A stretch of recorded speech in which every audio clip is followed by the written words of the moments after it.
Welcome to the Lifespan Podcast, where we discuss the science of aging and how to be healthier at any stage of life. I'm David Sinclair. I'm a professor of genetics at Harvard Medical School, and I'm also co-director of the Paul F. Glenn Center for Biology of Aging Research. In this podcast series, we're talking about why we age and how to slow, stop, and even reverse that process to give us longer and healthier lives. In this episode, this final episode of the 8-part series, we're talking about the very near future, what's coming down the line that will potentially greatly extend our lifespans. I'm joined here by my lovely co-host and my co-author of Lifespan, Matthew LaPlante. Welcome. Hey, thank you. So yeah, we've been talking over the last few minutes about what the future really looks like and how much it's going to change our lives, but even how hard it is to predict the future just a few years out because things are changing so quickly.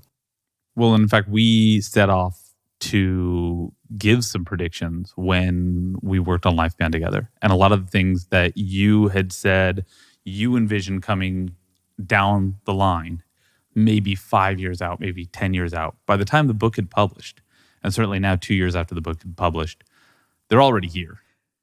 We even have this illustration in the book of a person going online, doing a telemedicine interview with a doctor and having medicines delivered to their home, in that case by drones. But we're pretty much already there thanks to the pandemic. Yeah, we are. And I think there's a lot of other things that are just coming a lot faster than we could have even envisioned. And also in part because of the pandemic, because the pandemic has really brought so many of us face to face with some of the constraints of how our world was organized in the before times, and how that it's not very flexible. It's not very responsive to the needs that we are experiencing, not just in the pandemic, but also as we reorchestrate our lives in the 21st century. Yeah, and even when we wrote the book, there was pushback, even within our conversations. How realistic is it that people will take their own healthcare, medical care into their own hands? And would they be allowed to? And we've been rapidly pushed into that world where you can take home tests for pretty much anything. You can have blood tests for pretty much anything. Of course, doctors have to be involved, but you don't have to go to a doctor's office. Right? And in the future, it's going to be rare to go to see your doctor. Most of it's going to be done remotely, and you won't even know the doctor that's involved in prescribing something. And thank God, really, because there's really no experience people like less than going to the doctor. If you can do that in the comfort of your home, it's going to be a better experience. Well, yeah, I was pretty sure I would get sicker when I went to that waiting room with people coughing and sneezing everywhere. Hospitals are just as bad. It's pretty risky, particularly as an older person going to the hospital.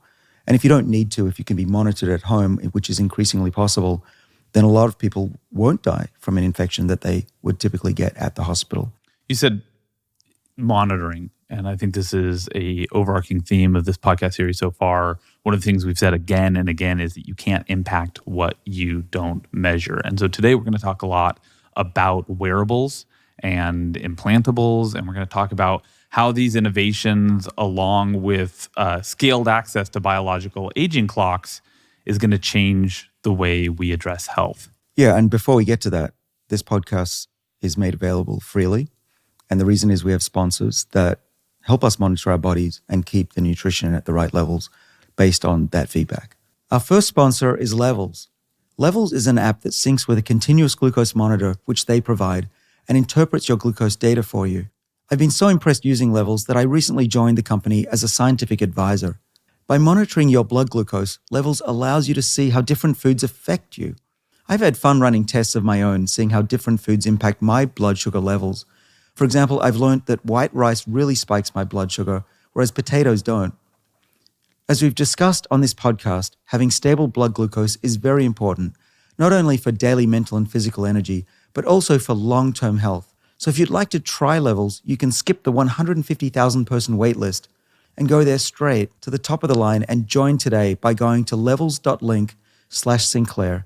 That's levels.link/Sinclair. Today's episode is also brought to us by Athletic Greens. Athletic Greens is an all-in-one daily greens drink that supports better health and peak performance. It's developed from a complex blend of 75 vitamins, minerals, and whole food-sourced ingredients. It's filled with adaptogens for recovery, probiotics, prebiotics, and digestive enzymes for gut health. along with vitamin C and zinc citrate for immune support. I've been drinking Athletic Greens each morning for a number of years now as a way to cover all my nutritional bases. I'm often traveling, sometimes my diet isn't the best, and as what happened today, we ran out and it was really painful not having a start of the day with Athletic Greens. So if you'd like to try Athletic Greens, you can go to athleticgreens.com/Sinclair and claim a special offer. They're giving 5 free travel packs plus a year's supply of vitamin D3 for immune support and vitamin K2, which keeps the calcium out of your arteries and keeps it in your bones where it belongs. Again, go to athleticgreens.com/Sinclair, my last name, to claim this special offer. Today's podcast is also brought to us by Inside Tracker. Inside Tracker is a personalized nutrition platform that analyzes data from your blood and your DNA to help you better understand your body and reach your health goals. I've been using Inside Tracker for over a decade, and I'm the chair of their scientific advisory board. The reason I've long used Inside Tracker is because they provide the best blood and DNA analysis that I'm aware of. They make it easy to get your blood drawn. You can either go to a nearby clinic or, like I do, have someone come to your home. It's really convenient. From there, Inside Tracker analyzes your data and presents that data in an easy-to-understand way. Another feature that Inside Tracker offers is their inner age test, which I helped develop. This test shows you what your biological age is, how it compares to your chronological age, and what you can do to improve that number. So if you'd like to try Inside Tracker, you can visit them at insidetracker.com/Sinclair, and then you'll get a 25% discount off any of their plans. Use the code Sinclair, my last name, at the checkout. Okay, so David, let's get into this. And to do this, to talk about the future, we have to talk a little bit about the past. We have to talk about the world we're in right now when it comes to healthcare. Right now, our healthcare system is based on a model that has developed over the last few hundred years. And that model basically amounts to wait till you get sick, then go see your doctor. And when you and I have talked about this before, you said that actually makes plenty of sense in the context of the 19th and 20th centuries. Well, it does, because doctors had no way of knowing if you're sick other than asking you how you feel, and they couldn't do that remotely, certainly not through video. But they also needed to feel you and to take samples in the office. Right now, you can wear a biosensor, a monitor, or do a blood test from home or a local clinic that will give the doctor way more information than they could ever get by seeing you in person. So a case in point, I saw my doctor maybe 6 months ago, and I hadn't seen him for a year, and it was a video conference. And it was supposed to be very quick, 10 minutes. He said, "David, how do you feel?" "Feeling good." "How are you sleeping?" "Not so good." "Well, you should get more sleep. Try to not do your emails too late. Anything else you want to talk about?" And I said, "Yeah, there's a lot. I'm 52. I could have colon cancer. I could have all these other issues. Let's do some tests." And he says, "Well, okay, what kind of test do you want?" So I said, "What about a prostate cancer test? For my age, I could have prostate cancer. My neighbor just died from prostate cancer." And he said, "Well, do you have a family history?" "Not that I know of." "Do you feel sick?" "No." He goes, "Well, then there's no need to do the test." I said, "Hold it right there. Hold it right there. Are you telling me that I need to have a large tumor in my prostate that's causing me to be sick before I come and see you?" And he said, "Yeah." Yes. Right. Yes. That's the model of craziness. medicine in the 20th century, right? And then it's often too late. Right. Then I'm on my way to death. So these days there are tests that you can do that your doctor can order. There's a new one that's just about to be released by a company called Grail. And there are many others that can, with a finger prick or a little blood test from a local clinic, you can detect 50 different types of cancers before they even become tumors and kill them years before they would show up and have you go to a doctor, which is often too late. Let's talk about why that is, because when a cancer cell starts to form, when a tumor starts to form, it begins releasing into the bloodstream these signalers, blood analytes. And if we can detect those, we can detect cancer at the very, very earliest stages. Well, that's right. And they give off a lot of different signals out of the breath. And in the bloodstream, they leach proteins, they leach DNA, RNA, and even the types of DNA that come out, these little fragments, they have little ends. It's not the whole chromosome that comes out. They get chopped up, the cancer cells die, and out come these little pieces. Those pieces have chemicals on them, the DNA methylation, the clock, that can be read, and even at the ends, how they were cut up by enzymes in the cell can tell you, indeed, that is a stage 1 liver cancer, even though we picked it up in the bloodstream. Which means we don't now need to wait for a tumor to grow, for it to metastasize, for it to spread into other systems in the body.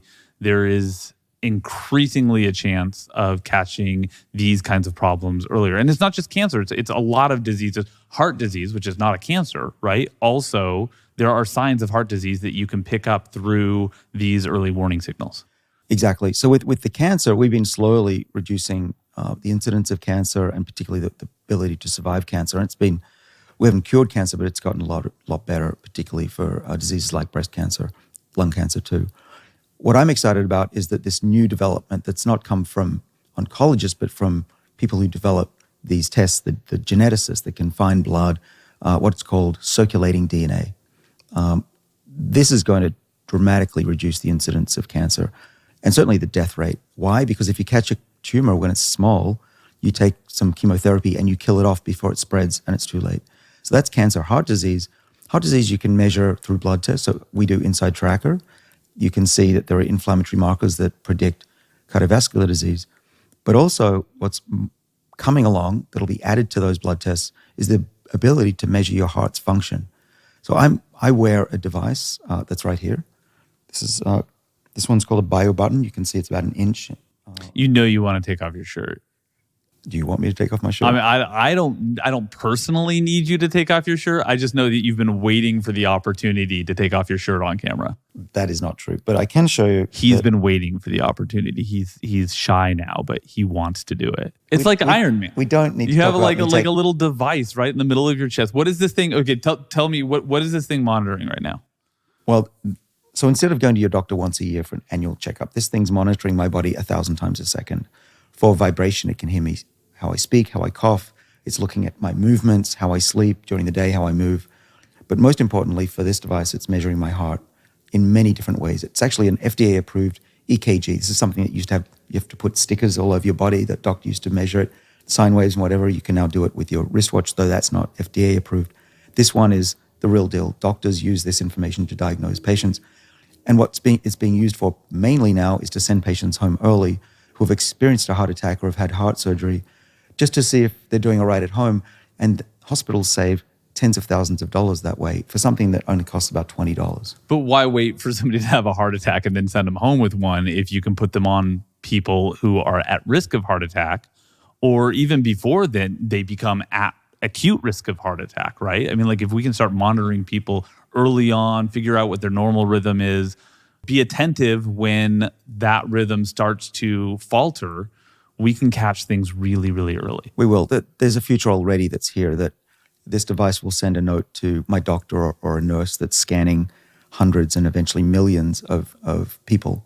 And there'll be a red alert, be like Minority Report. I've seen this actually in development. You call it up, here's David's heart. And the kidneys are also having an issue. The doctor then looks at it. It's probably, or she is playing a golf game or doing something else, but they can see it. They go, okay, this person's about to have a heart attack. Send in the robot. This might be a molecular dynamics like Lex Friedman's robots. Okay, yeah, and I want to talk about the future, but I think we need to first sort of like set the stage for what's actually going on right now. Because it's not just heart monitors. That thing is not monitoring your blood, but you're also wearing, and I'm wearing also, something that is actually actively monitoring our blood. Yeah, this is the levels continuous glucose monitor. It's on our arms here. And we've been playing with this the last week. Together, we've been competing to see who's got the lower blood sugar levels. And we just measured it before we went on air, and we're identical. So that's you're winning like by a percentage point right now. Right, but we're both healthy. And what we've learned by eating meals together over this past episode is that what we eat really makes a big difference. So things like rice and grapes for me really spike it. Potatoes, not so much. Have you learned anything with this device? I feel like I've learned more about blood sugar in a week of wearing this device than I knew about my entire life before then. Now, I should say I'm not diabetic.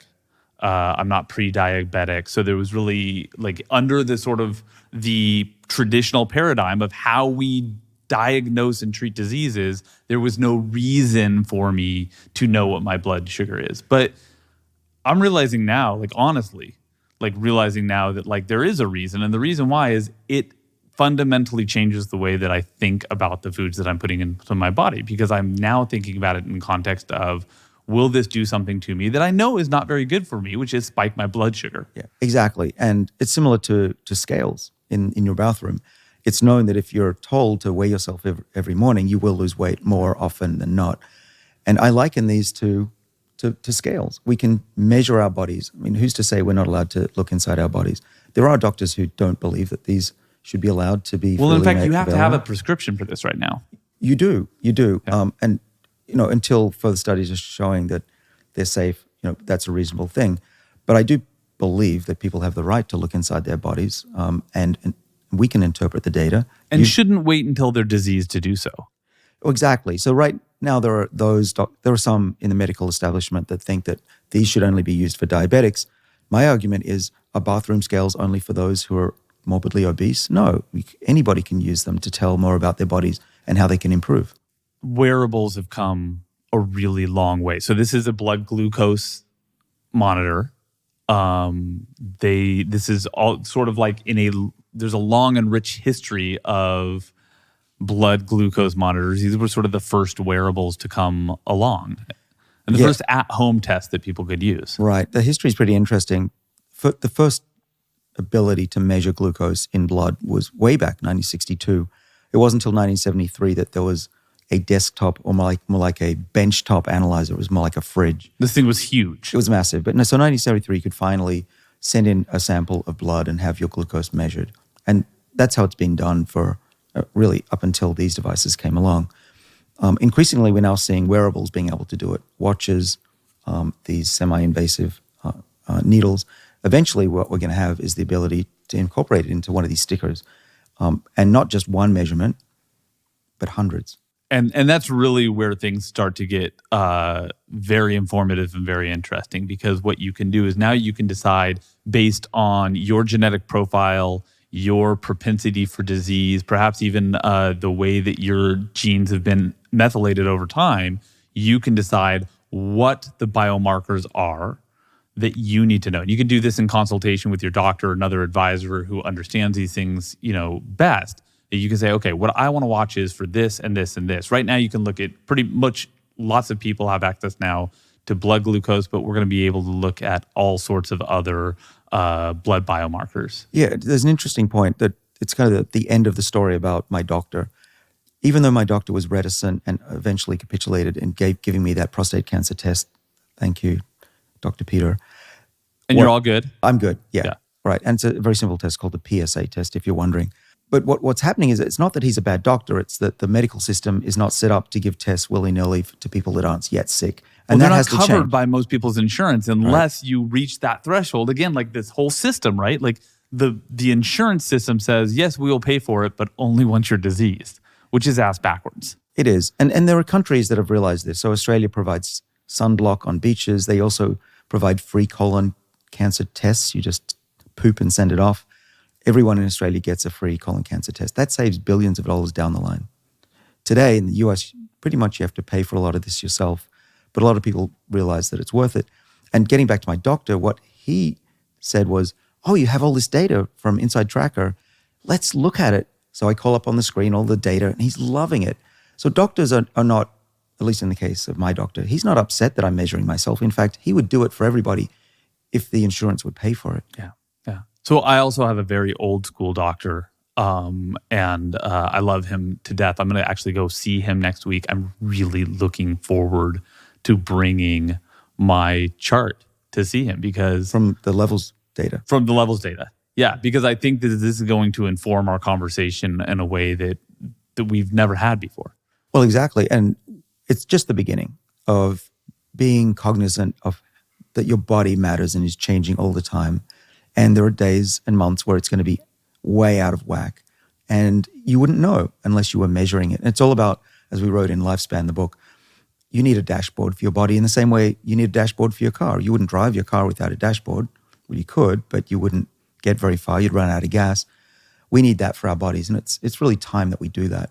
And what we'll have is a massive reduction in diseases like all cancers, but colon cancer already. We're going to have heart attacks be a thing of the past pretty much because your doctor will know days in advance before you actually have a cardiac event. And other things, even including depression, anxiety, these can also be measured by the devices that we have on our bodies or even in our hands or the ones we type on. These indicate diseases. Speaking of typing, you can tell if someone's getting Alzheimer's or Parkinson's just by how they type. Also by their movements around the house. There are systems that are doing that now. Again, before we get too futuristic, I know this is one of the things I really like about our conversations. You're always like, let's talk about the future, but I really want to talk about what's available right now because right now, if someone wants it, there are a variety of products that take a variety of measurements. There are glucose monitors like we're wearing. There are lactate monitors. There are body fat, muscle mass, body fat percentage monitors, ECGs, caloric intake, temperature, UV exposure, sleep quality, blood oxygen. Those are the things that are just on the market right now that you like just type into Google, I want this kind of monitor, you can get it. What are the like 5 biomarkers that you would want to have? If I just said you can only have 5 this week, what are the 5 that you would want? Well, I'm already measuring a lot of those. So glucose. But you're doing it with the Inside Tracker, which is a regular, like what, monthly or it's bi-monthly? not constant, that's true. Yeah. So what would you want to be able to monitor constantly So right I now? would want one of these devices to not just tell me glucose. I want it to include heart function, which I'm doing as well. But I also would include inflammation. So there's a molecule called CRP, which I always want to keep low because that's a really good predictor of cardiovascular disease. CRP is? C-reactive protein. Yeah. And so we've got glucose C-reactive protein inflammation. So this would be TNF-alpha or IL-1/6. These are also predictive of longevity. I want cortisol, keep my stress levels down, or also telling me if I overexercise. I would love to see your cortisol chart. I have it all. I've got 10 years of data, dude. Like, no, I would love to see your like minute by minute cortisol chart. Well, yeah. Hanging out with you raises it for sure. And then I think that's 4. The 5th one, let's see. I would like to know lactate would be great because that would tell me if my body is able to deal with exercise adequately, and maybe blood oxygen too. So when I'm exercising, making sure that I get hypoxic, which as we've talked about is one of those adversity mimetics that turns on your body. Well, it is an adversity, but it's a hormesis that doesn't kill you but makes your body stronger in the long run. In the very near future, we're going to have wearables and semi-implantables, by which I mean like things that maybe stick a small needle into your arm very painlessly, like the level sensor does. In the sort of still fairly near-term future, but a little further out, biosensors. Right, and they're being developed. I can already get those from companies. They're not yet commercially available, and I've tried these out. This one will measure a variety of things through the skin, including analytes, glucose eventually. There are companies that are, including levels, that are going to be measuring hundreds of things that include the things that I mentioned. These nanosensors, they don't just use these chemical reactions. They'll have antibodies that can detect proteins, that can detect DNA, methylated DNA, and they will be implanted eventually under the skin. So they may last for months. You just recharge them, put one of those coils on the hand, maybe for an hour, 5 minutes, you've recharged this thing and you're good to go. And they could stay in you for life. And we were discussing this earlier. We got into a bit of an argument before we went on air. And maybe you want to hold me back because this is a longer discussion, but I think that everybody should have a biosensor in their body at every age so that parents, doctors can monitor how people are doing and make better decisions about food and lifestyle. Well, and the thing is that we are very quickly going to be entering a world in which there is so much data that we're gathering by ourselves that it's just going to become incomprehensible to process by itself. And a lot of the signals, there's going to be a lot of noise.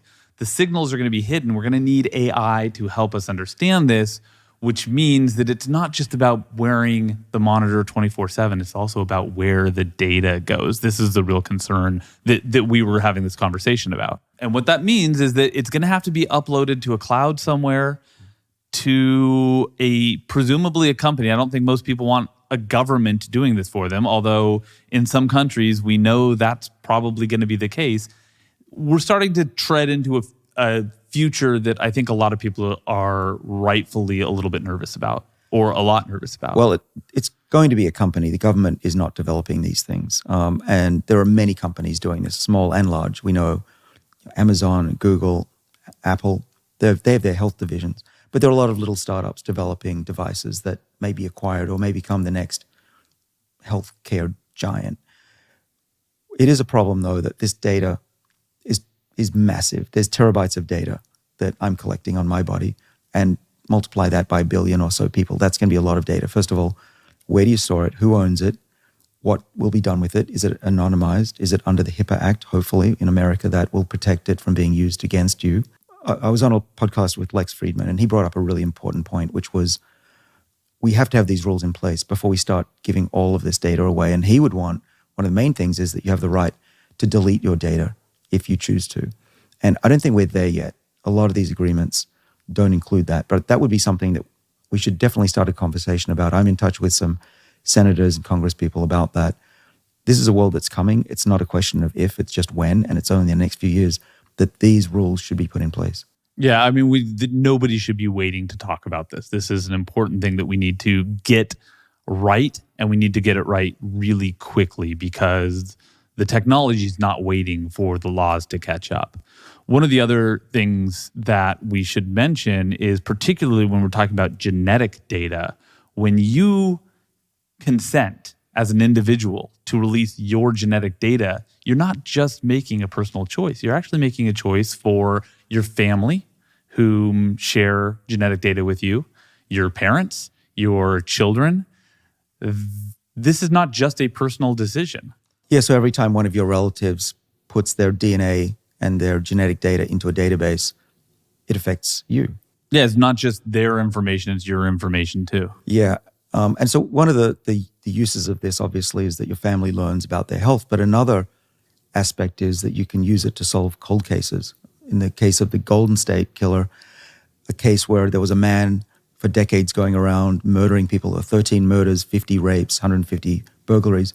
They finally found a hair from this individual. It didn't have the roots, but there wasn't much DNA. But Ed Green and his team at a company, Australia, that I work with, they were able to get enough DNA out of that hair to track him and find a relative of him in one of these databases. Using one of these public databases where the relative freely, voluntarily given their information. Right. And triangulating other aspects that they knew about this individual. They said, this is the guy. And they arrested him and he's in jail now. There's been lots of police work like this in recent years. And I think a lot of people look at that and they go, oh man, that's really great. What a great application.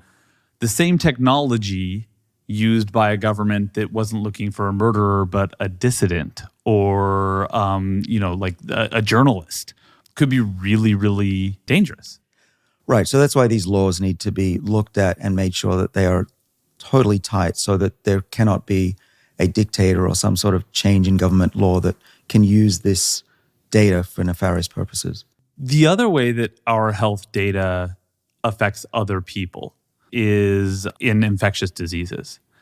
And so there's another question here about, okay, so let's say like a well-meaning government, right, identifies a contagious virus, right? And we can track these things now with, millions of people wearing biomonitors everywhere. You get a spike in one of these analytes and all of a sudden, whoever is tracking this, wherever they are, knows, there's a virus here, it's spreading. And I think we're all a lot more cognizant of like what this kind of looks like and feels like in the era of COVID. But, what if it was a disease like Ebola, not COVID, which is by itself very, very dangerous and very deadly for a lot of people. But what if it's a virus that's deadly for almost everyone? Right. There will be big decisions to be made by governments as to what is privacy and what is collectively good. And we've seen that over this relatively minor pandemic. The big one is going to come in our lifetimes probably, as we wrote about in Lifespan.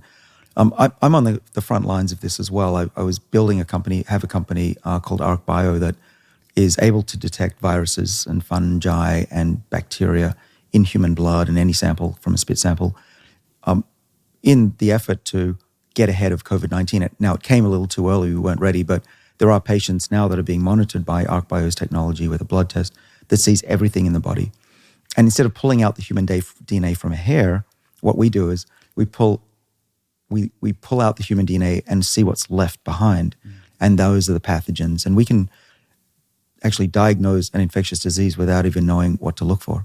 There's a lot of implications here that, once again, we should be talking about now rather than waiting. If people are going to be engaged in anything about the Internet of Things, or what some people are calling the Internet of Body, this is the thing that we should really be focused on and talking about, because it's not just voluntary patches that we're wearing. We're figuring out lots of different ways to collect this information. It's going to get easier and easier, and a lot of people are going to do this because it looks convenient. Yeah, well, let's go through some of the sensors that are here now and ones that are just about to come on the market. Look at me. I'm wearing the blood glucose monitor, which we've talked about, we love. I've got a ring that measures my sleep and my heart rate and my movement. Really need to focus on sleep. This helps me. It makes me cognizant of my sleep. I've got one of these watches that does heart, it does movement, walking, exercise. So I'm already a bit of a cybernaut. And you got the one on your chest. Well, don't forget, this one's not commercially available, but will be soon. And you're doing the Inside Tracker blood draws. Right. So I know a lot about my body, and I've actually been getting healthier and fitter over the years because of it. It's no accident, and I love what I'm able to do. I'm a scientist, and I can correct things when they're out of whack and not optimal, and I wouldn't be able to do that if I didn't monitor it. But I'm excited about the other things I'll be able to monitor. Right now, I'm blind to, speaking of which, contact lenses. Contact lenses are one area you can measure your blood glucose levels. There are tooth sensors. You can measure bacteria in your mouth. You can also, currently, through Viome and other companies, I was talking to the CEO of Viome the other day, Naveen Jain. He's got a colon cancer test that works better than anything on the market, but he also can see health and give you supplements that will improve your health based on what's in your gut. And that's going to be monitored as well. I'm not sure how, maybe in your toilet. Is that that's a poop test? Right now, you send off your poop, but eventually there'll be a device in your home. Which is literally something people are doing right now, is they're sending their poop by mail to... I've done it. Yeah. Yeah, it felt weird going to the store with a box full of my poop, but I did it in the case of a colon cancer test, which a lot of Australians are doing just normally, but it is weird. We should probably say it's not a whole poop. Wait, did you send a whole poop? Well, what do you think it is? It's just a swab. I think it's a fairly large piece of poop in a jar. Wow. Okay, so this is it was a big the bottle. reality that we live in. And then you put in liquid and you shake it. It's gross. But I learned that I didn't have colon cancer, so that was worth it. It's probably worth it, right? And I think a lot of these, this sort of like the overarching theme here is that a lot of these things come with trade-offs. They come with the trade-offs for the potential for embarrassment. There are privacy implications. We have to measure those trade-offs against what we potentially can gain. Some of these other biosensors are put into mouth guards. For lactate? Or is it uric acid? The mouth guard biosensors, I'm not sure what they're using, although I have heard them implicated in youth athletics, because when you have a concussion, you immediately start to see markers in the blood.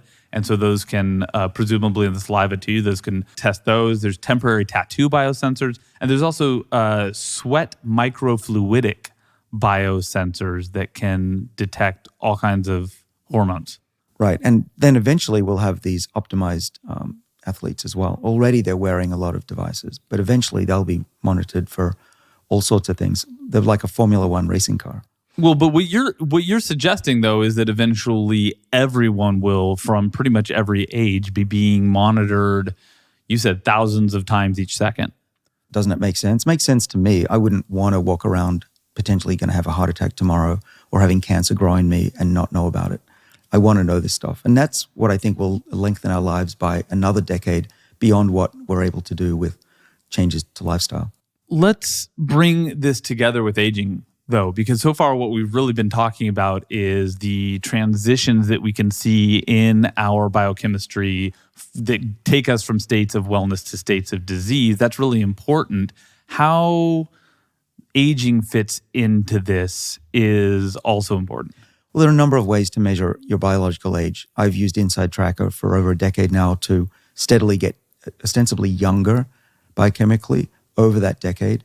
I was 48 and it spiked. My age went up based on their inner age test. And then I changed my lifestyle. I started taking NMN, metformin, and got that number, inner age, down to 31.4 in a matter of months. That doesn't mean I was literally that age. It just means that my blood biochemistry markers matched somebody that was more like 34.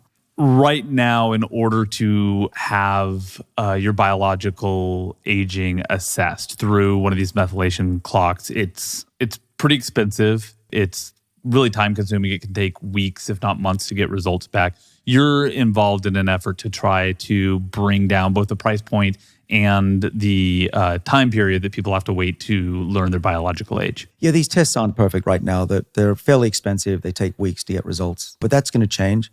The student in my lab, Patrick Griffin, he's spent his PhD trying to figure out how to make it cheap. And he figured it out. We've just put a paper online.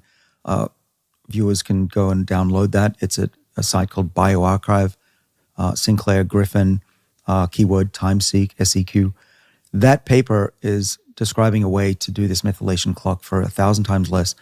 We're spinning out a company. We're in the process of hopefully in the next few months having a product available so people can at home do a cheek swab and routinely measure their biological age, which is important because there are ways to slow down and stop aging, soon reverse aging. And without that test, you won't know what's working for you. People can sign up. We haven't got the product yet, but there is a website. It's drsinclair.com. Spell out the word doctor, drsinclair.com. And you can get on a wait list. Do that because the more people we have, the more experiments we can do together to figure out what slows aging and even reverses it. Once you have that number and bringing that together with all of these other metrics that we've been talking about, the measurements of the microbiome, the measurements of the blood analytes, all of the stuff that you're getting from like your smartwatch or whatever sensors you're wearing, you can start making decisions in your day-to-day life. Let's talk about some of those. What does this look like in terms of the way that we eat in the future? Because what we've already said is you got to eat better, but this is eating better and eating more informed as well. Yeah, well, there are a couple of companies that we're involved with and they support this show that tell us what we can eat. So Levels is telling us what's bad to eat for raising blood sugar and what we should avoid. The app, actually, we were looking at this together. You can compare foods with this app, which is fun.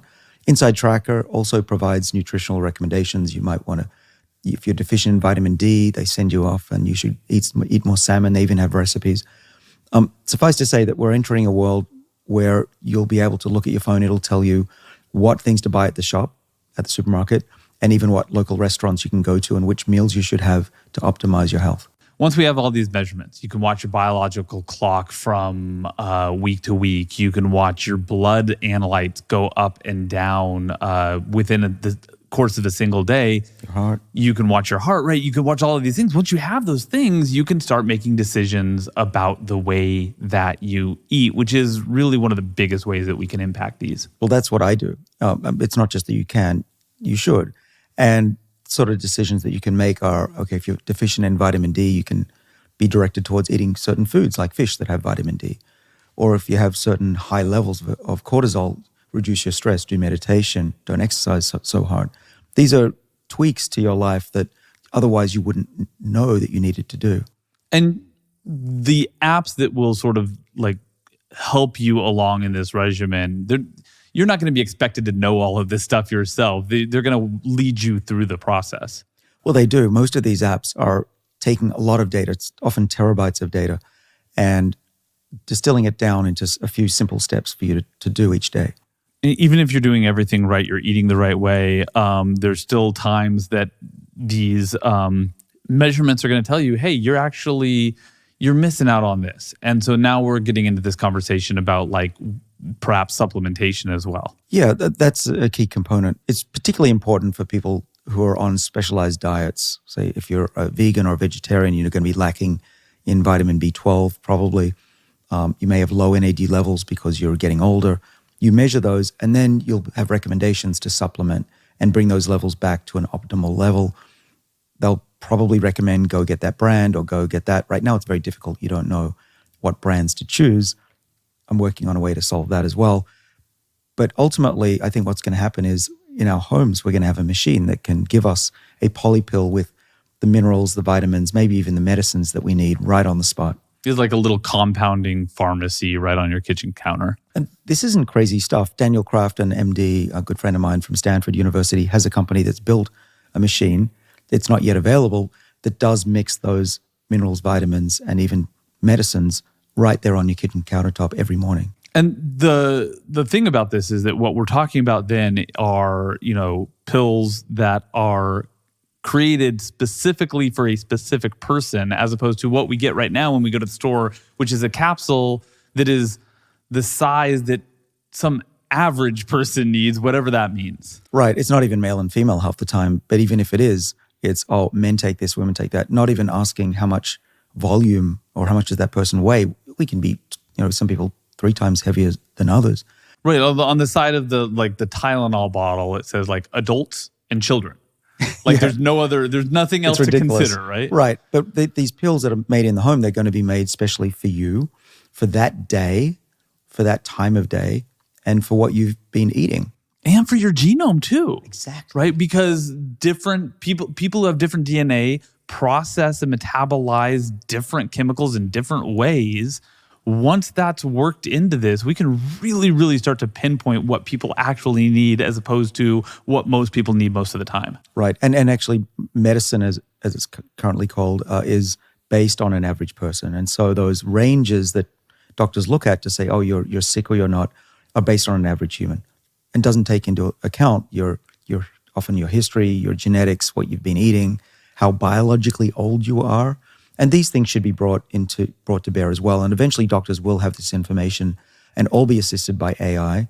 But right now we're in that transition zone. And interestingly, the AI is being used by customers, not by doctors so much. These tracking devices and the measurements that they give us are also going to help us understand how to exercise more effectively in a way that will help us not just bring down these individual levels, but also presumably bring down our biological age over time. Already we can do that.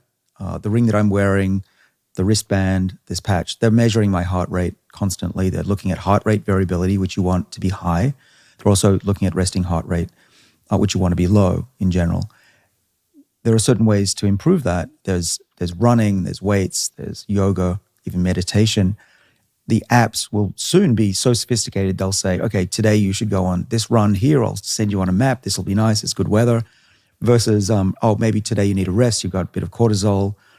You ran yesterday. Do some weights today. And that is going to be optimized. In addition, with the supplements, they're going to say, okay, don't take this supplement today because I'm going to tell you to go lift weights. I imagine this world where like Siri becomes your personal trainer. Pretty much, you're going to have a guardian angel for health. And when that happens, you're going to look at the days when we went for an annual physical as though those days are medieval. There's not going to be a one-size-fits-all solution for everybody when it comes to exercise, just like diet and supplementation, right? Everybody's going to be different. Well, clearly, and I say this all the time when I give talks, people ask me, well, what should I do? Tell me what you do, David, and I'll do that. Well, that's not what people should do because everybody's different genetically, physically, even mentally. What I can do, skip meals, some people cannot do. So even though as I often say, page 304, I listed what I do in the book, that's not the perfect prescription for everybody, of course, because everyone's different. So you got to measure yourself like I do and see what works for you and what doesn't. Before we get off the subject of exercise, I wanted to talk a little bit about this idea of exercise mimetics. Right now we know, particularly in animal studies, the mice in your lab are getting an exercise benefit out of consumption of NMN. But NMN is a pretty rudimentary molecule. It's not a designer. It's pretty simple. There are new drugs coming down the line. As if we're talking about the future, is there a point in time in which these supplements, these drugs, are going to allow us to be our slovenly selves without consequence? Well, we're not there yet. And in fact, what the data says from my lab is that when you give NMN and you exercise, you get the best benefit. So it's not an excuse to sit around and just pop a pill. But there is a need for better medicines. The reason that I'm developing at one of my companies a better NMN version is that the elderly and people who just came in with a heart attack or have kidney failure, they cannot be on a fasting regimen easily or asked to go for a run. So you do need to be able to deliver these with a pill or with IV. But for those of us who are still fit, the best bang for the buck, is, at least with today's technology, is to eat right, move right, and supplement in a way that you can see by monitoring what's optimizing your body for longevity. Ultimately, one of the places that you think we may wind up is a world in which we can reset the clock through a course of treatments. And you've done experiments about this in your lab. You've had quite a bit of success with mice in doing this. And this is what the Fahey trials seem to be showing in Southern California. Let's dive into that, because this is not immediate, but it is likely down the road somewhere in the fairly near future. Well, so Greg Fahey, the professor out in California who's doing this with patients and published with Steve Horvath, they're seeing a couple of years retreat in age in 12 months of treatment with a combination of three factors that we discussed in an earlier episode. But this is just the beginning. This is the early days of flight. We're just learning how this works. But very rapidly over the next few years, we're going to learn what else can reverse the age of the body. Certainly the blood clock, which is what's being used right now. And there are reports of people going back 10, even 20 years with certain treatments. So this is a golden age for aging research. I didn't realize when I started out in my career, I didn't expect to be talking about age reversal. I thought, oh yeah, we'll slow down aging and that'll be the best if we're lucky. We're in a world that for me is science fiction already. We're way beyond my expectations, which is super exciting. The other thing that you're working on, I think a lot of people are really excited about, is this idea of an epigenetic reset of biological age. This is stuff that you're doing in your lab right now. Let's talk about taking mice and reversing their biological age. Right. So we're talking about a gene therapy. We discovered that found that there are 3 genes that are normally turned on in embryos that keep them young, that we could turn on again in the adult animal and in human cells. So it works in both species. But in the mice, we could manipulate them to see what happens when you rejuvenate their tissues using these 3 genes. And the genes are? They're called OCT4, SOX2, and KLF4. These are what are called transcription factors, proteins that bind to DNA and turn on genetic programs. And they're part of this series of genes that people call the Yamanaka factors. Yes. So Shinya Yamanaka from Japan won the Nobel Prize in 2016 for the discovery of 5 genes, 3 of which I've just mentioned. There are 2 others that were able to take cells, an adult cell, back to a pluripotent stem cell stage, basically age 0. And then we do use these cells to build other tissues. They can be turned into nerve cells and muscle, but you don't want to do that in the body. You'll become the world's largest tumor. So we found that a combination of 3 of these genes and leaving out the other 2 dangerous ones was a perfect way to reset the age of the body without causing cancer. And it worked better than we could even predicted. We put these genes using a virus into the eye, for example. We could do the whole body as well, but let's focus on the eye. You did it into the eye of a mouse. It's a mouse. Yeah. We hope in a couple of years we'll be testing our first human, and we've done mice, we're now doing non-human primates. So we're getting closer, but in the mice it was just a stunning result, which is a mouse that's had its optic nerve damaged, or a mouse that has glaucoma, which is pressure in the eye that causes blindness, affects millions of people around the world, or just old age. These mice were essentially blind. We then put the virus in with these 3 genes, could turn on these 3 genes, OS and K for short, and 4 weeks later, those cells, the retinal cells, the nerve cells that go to the brain, went back in time. They became young again, reset their age according to the Horvath clock. Their gene expression patterns, which means the genes that were dysregulated went back to being regulated perfectly for a nerve cell. And the mice got their vision back. We actually cured blindness in those mice, which was a stunning result. We also showed that the systems that reset the clock, there are enzymes that control DNA methylation called TETs. Without those, we didn't get vision restoration, and the clock didn't go back. So what that tells us is that the clock going backwards is doable. There is a reset switch in the body, and that the clock is part of that system. And this all sounds, I know to people who haven't heard about it at first, it sounds sort of futuristic and crazy. This was the cover story on the journal Nature. Yeah, December 2020, we were fortunate enough to get the cover issue. It's a dream for any scientist. And the title that they had on the cover was Turning Back Time, and a picture of an eyeball with a clock hand going. Yeah, that was one of the highlights of my career. And what's happened since is there's been a whirlwind of interest in this from scientists around the world, investors. There's more than $20 billion with a B, $20 billion being raised to look at this actual phenomenon of aging reset. And a lot of scientists are turning their attention towards understanding how this works, and even mimicking this gene therapy with little molecules, perhaps plant molecules or drugs that are on the market already, so that one day, hopefully in the next 5 to 10 years, we could take a pill or rub a cream on our skin, not just to slow aging, but to truly reset the age of the body. Between then and now, there's obviously a lot of work to do. We've seen this effect in the eyes of mice. You're working on other systems within a mouse as well. Well, we are, and in humans, I should say. We're trying to go as quickly as we can. We've found that the reset works in other parts of the eye. We can restore vision in mice that have what's called retinal degeneration, macular degeneration. We also have skin reversal for humans and mice. And we've even built little mini brains. We grow these little organoids out of human skin. We give them Alzheimer's disease. These little brains get dementia, and we can reset the age of those mini brains, and they get their electrical activity back. So this is the beginnings of work that I hope will mean that we can reverse the age of the brain and other tissues, and diseases of old age like Alzheimer's, heart disease, even cancer will go away. What this would look like in practice, presumably at some time in the future, would be a course of treatment, right? Like you have experienced some degree of aging. You decide, hey, it's time for me to take care of this. You go in, you have this gene therapy, and then these genes are basically turned on inside your body to do their work. That's right. And we built the system in the virus so we could turn it on with an antibiotic, doxycycline. And the patients that we treat, if we treat them, will take a course of antibiotics to turn on the reprogramming. So we can turn it on for, say, 4 to 8 weeks.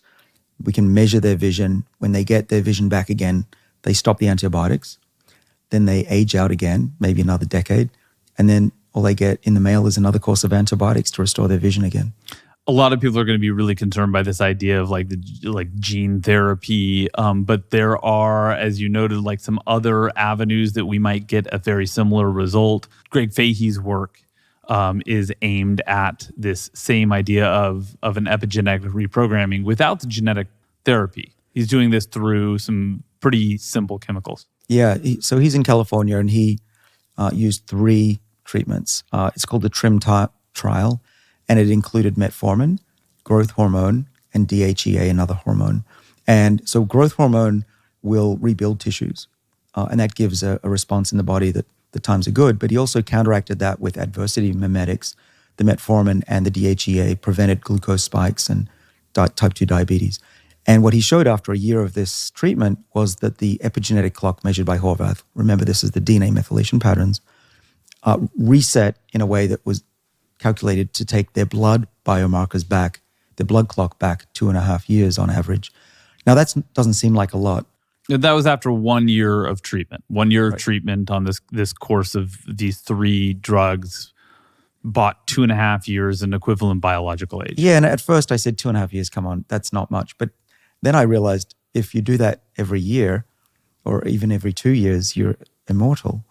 And that's when things get really interesting. But what we don't know is, are these treatments just changing the blood clock, or are they changing the whole body? So we need to measure other things, including skin clocks and blood biomarkers, to really know if this is a true aging reset. There's a bunch of ways that we're trying to approach the same goal, which is this like repeatable resetting of age. As of right now, we don't know how many times it's repeatable, whether you can do it once or twice or 10 times or however many times you want. We don't know, but I was speaking with Greg, who's a friend of mine. He said that he's been repeating this treatment. And you know, often when these publications come out, we scientists know a lot more than we're telling people. And what he told me, which I'll share with all the audience today, is it works multiple times. So he's now getting people to go back 5, and there are some reports of people going back 10 years in their blood's biological age. what do we need to know whether that's safe in the long term? And what do we need to know whether or not that can be continued in the long term? There's not some drop off at some point where it says like this just is not going to work anymore. Yeah, we don't know. This is new territory. And I think that's a really important point is we don't know the dangers of resetting the age. We believe that it's safe. So far, there's been no indication of any downside. But one of the big worries is if you go back too far in age, you can stimulate cancer cells. So that's another thing to watch out for. But I'm an optimist. I'm optimistic that if the body becomes younger, it'll surveil the body and kill the cancer cells, which is one of the problems as we get older and why tumors develop is that our body's immune system doesn't kill those cancer cells. But we have, obviously we have a lot of work to do. We're not saying go out and try gene therapy today. We could do that theoretically, but definitely don't. We don't know all the risks. And particularly with gene therapy, it can be irreversible. So this is something once you do don't it, try you're this at committed. home. Right. And there can be other side effects as well from gene therapy, including immune responses to those viruses. One word about those viruses is that it's still early days on gene delivery. One of the reasons we haven't immediately had success with extending the lifespan of mice is that those viruses are very hard to distribute evenly through the body. Even in humans, it's a struggle for diseases that want to be treated holistically. But there are advances. There are a number of new companies that have sprung up that allow these viruses to infect the body more evenly. And when that happens, I think we will be able to make mice that can live a decade or two.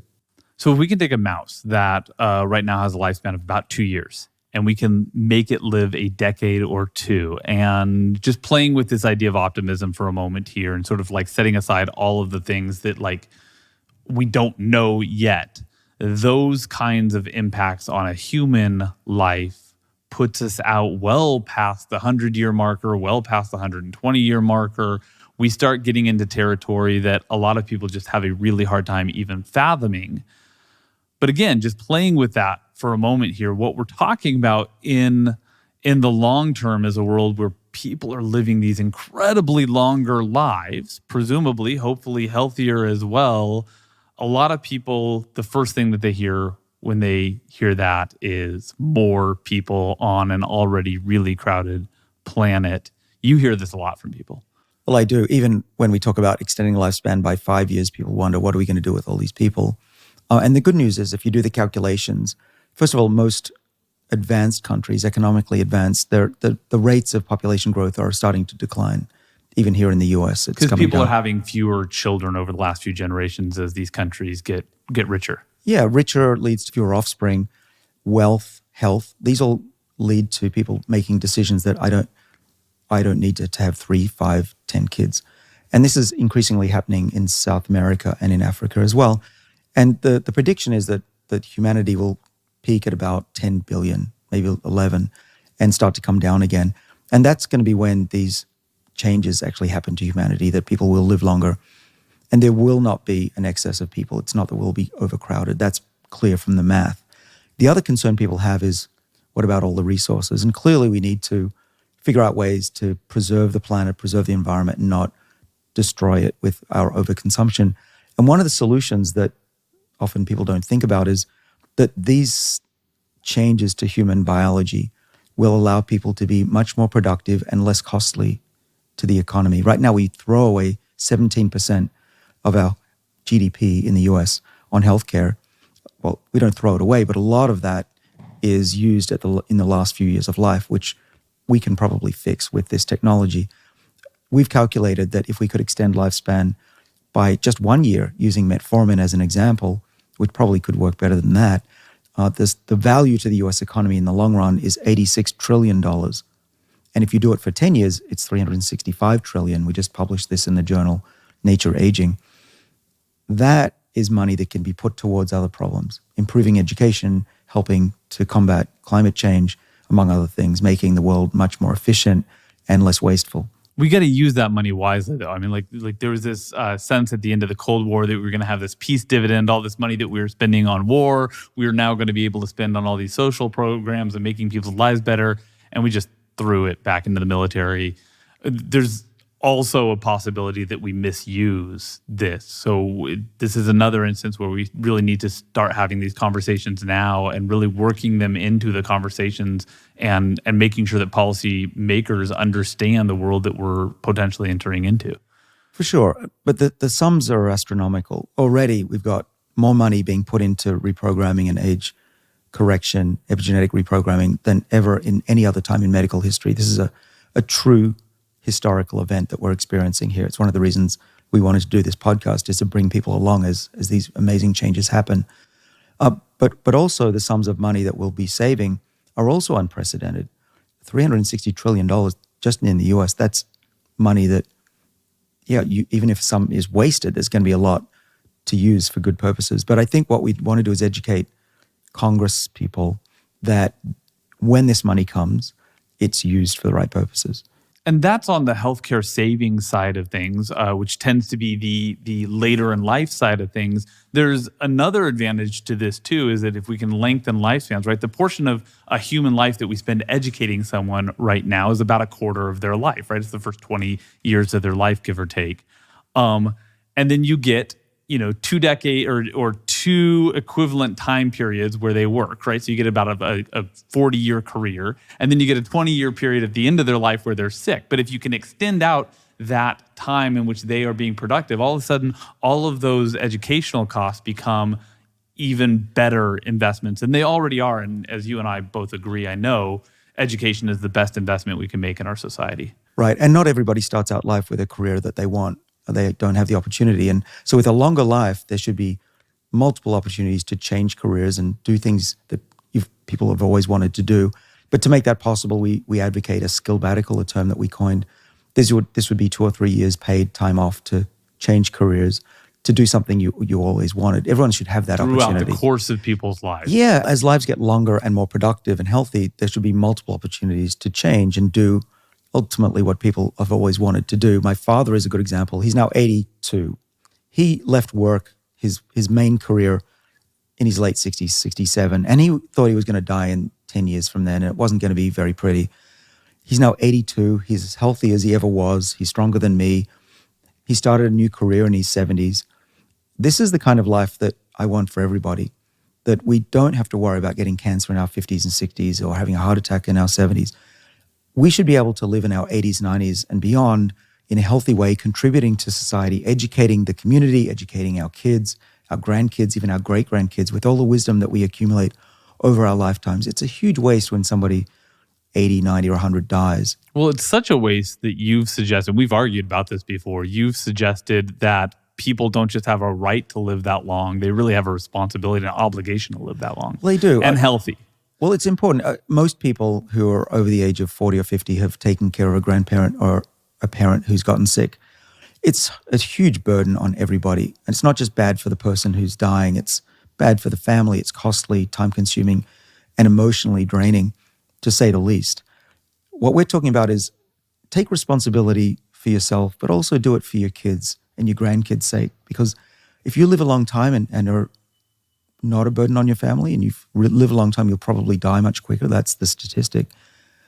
Your kids will thank you for it. And I think we have a right and an obligation to do that. Most people, I think, when you present to them the opportunity to live longer and healthier, they say, oh yeah, I would like that future. Right now, the things that we have talked about that make that kind of a future easier, reprogramming, really, really effective, drugs and supplements, they're getting there, but they're not there, which means if somebody wants to partake in this future and they're of any age right now, they actually have to put in the work. It's not just going to be handed to them in the next few years. No, it's not just simple as take 2 pills and call me in the morning kind of stuff, or call me in the next decade. It is hard work. You don't get anything for free. You can't just yet pop a pill and go back 20, 30 years, though maybe in the future we will.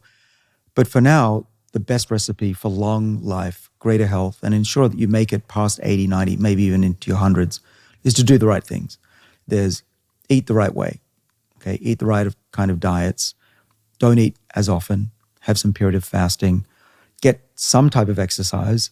Even better, do multiple different types of exercise. stress your body out a little bit. Give it some hormesis. These are adversity mimetics, so a bit of cold, bit of heat, those kind of things. The other thing we talked about is some supplements and these new technologies we've talked about today, the monitoring and other things that will actually allow us to live longer. And you might say, well, do I care about living longer? Well, absolutely you should. Why? Because the longer you live, the longer you will live. Right now, if we live an extra year, we get another 3 months of life because these technologies are going so fast. And soon, we'll have another 6 months of life every year we live. And eventually, another year for every year we live. And that's when things get super interesting. David, in this series so far, we've covered a lot. I know a lot of it was dense. Some of it we probably moved too fast for people on. Some of it we didn't move fast enough on. Some of it people might want to review again if they do want that. The good news is the show notes are going to be available. They're going to be timestamped so you can go right to the topics that you want to learn more about. Those are thanks to our really amazing team of researchers. Yeah, we've been really lucky. We've got a great team here that we want to thank, you and I. One is the researchers. So a lot of the facts here that have come out of the scientific literature were brought to us by Sarah Ryan and Adib Johnson. They've been awesome. Thanks, guys. Also want to thank our producer. We got Rob Moore and his assistant producer, Jack Jameson. Yeah. If there's anything that people want us to dive deeper on in the future, presuming a future of another season of this, they can leave notes wherever they're watching their podcast. Yeah, hopefully that we'll have a great reception. People can leave 5 stars on Apple Podcasts and tell us if they like it. Just as a suggestion, 5 stars. Yeah, that would be fine. But seriously, we're paying attention whether we should do another series or not, and we'll decide based on the reaction. Hopefully people love what we do. They want a deeper dive. They want to know more about fertility, even sexual performance we could jump into. You really want to do that episode? We could do it. I'm excited about that episode too. I think there's a lot to be said. There is a ton to be said about aging and sex. There's a ton to be said about aging in society. There's so many more topics that we can hit. And there are a lot that we haven't thought of, I'm sure. And our viewers can tell us what they want to hear about. So we'll pay attention to the suggestions. And if there are enough people interested in a topic, we'll dive into the scientific literature that's inaccessible to most people and bring those in a factual way and hopefully in a way that is digestible and easy to understand, but also entertaining.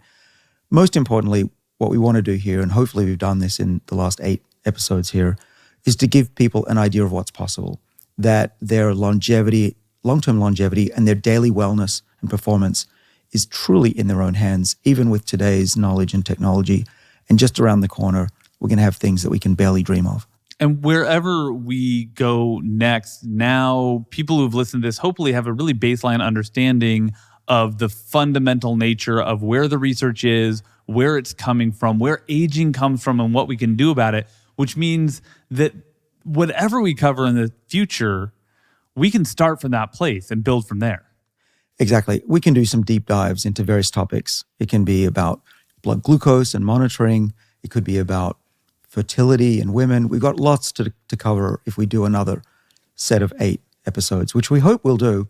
And depending on the feedback from people, if it's really positive, we hope that it will be, we'll do another 8, I think. You want to come back and do one? Yeah, I do. Although I think there's some debate about where the location is going to be. We're filming in Boston right now. And you want to go to your place probably. I think a combinatory podcast series recording / ski vacation sounds really good. Yeah, Mr. Park City, Utah. Okay, sounds good to me. We'll have to ask our boy wonder, Rob, the producer, but I would love to do that. Thanks so much for joining us in this first season of the Lifespan podcast. Again, please let us know your thoughts and questions in the comments section on YouTube and on social media, and let us know if we should do a season 2.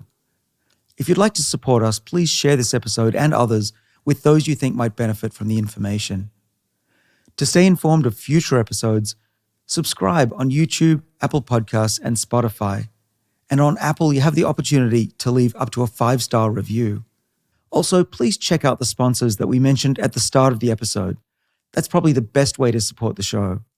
We also have a Patreon account. It's at patreon.com/David Sinclair. There you can support us at any level you like. Thanks again for joining us. It's been a lot of fun, And our hope is through this series, we've shown that aging is not just something to focus on late in life, but something you should focus on daily to feel better each day and be healthier for longer. Maybe we'll see you next time.